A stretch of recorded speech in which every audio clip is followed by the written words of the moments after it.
There's really no rules, really, is there? I mean, like sometimes you'd have the melody first, but it's just there aren't really no rules. It's just like finding when it's working, just to really make sure that you recognise that it's working, and then don't just think, oh, yeah, we'll come back to that, or just the progress of the song is the thing I find that can steer away from it. Just whatever that nugget is.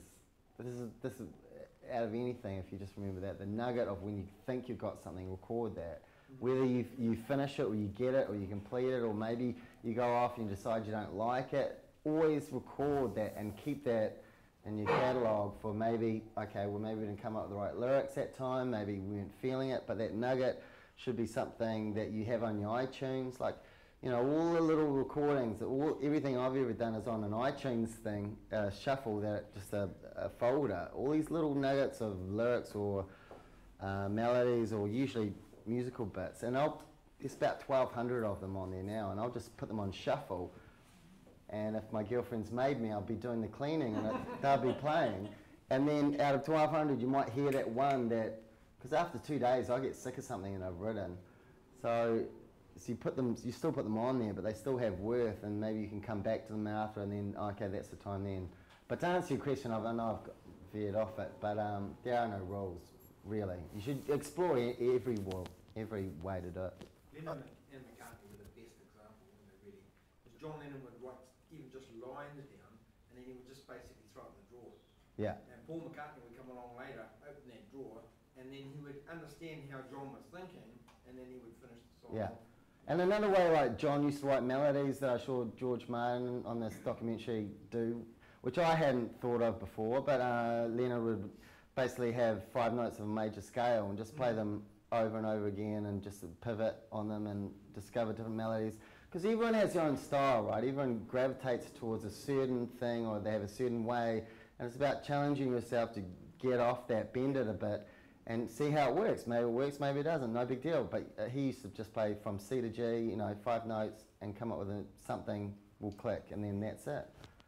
And a lot of songs will have a bridge where I think it's almost, it's not a necessity in a pop song, but it's an interlude that will make the song less repetitive for a start, and possibly less boring.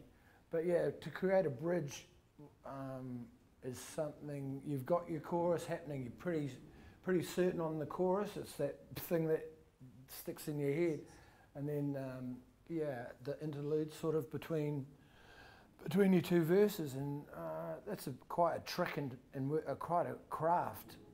You may have the whole song done, but the bridge is that's a tricky little beast. I don't think all songs, they're not necessary, but if you can whack one in, it makes a song seem, to me, a pop song, aesthetically quite complete. I was just thinking, a lot of the popular ones that I've written, like Why Does Love, it was laziness. People would go, oh right, it starts with basically a verse, and then it goes into, just after one chorus, it goes into a lead guitar sort of section, and everyone said, oh, that was weird. It's not a bridge, because a bridge would be a different piece, but it was complete laziness because I didn't have any extra lyrics, and it didn't feel like singing another verse anyway, so Bryan just went na na na na na over the top of it, and then we went, oh, that's good. And, yeah, I mean, a lot of stuff actually getting away from collaboration, but collaboration in the sense of a band. The song Victoria was just nothing. It was just doing the chords. Bryan came up with a dun and dun, that sort of guitar lead line, but the guys didn't know what to do with it. And it was just one afternoon at a pub there, and we were able to rehearse, and the drummer, Harry and Dave, the drummer and the bass player, suddenly just came in, and about halfway through the song, and we thought, oh, well, actually as an arrangement, that's quite good. So that just stuck. So an arrangement will often just come purely by accident, I think, and then it became a popular song, possibly because it was a good song and because we worked hard, but at the time, well, there was no airplay for New Zealand bands anyway.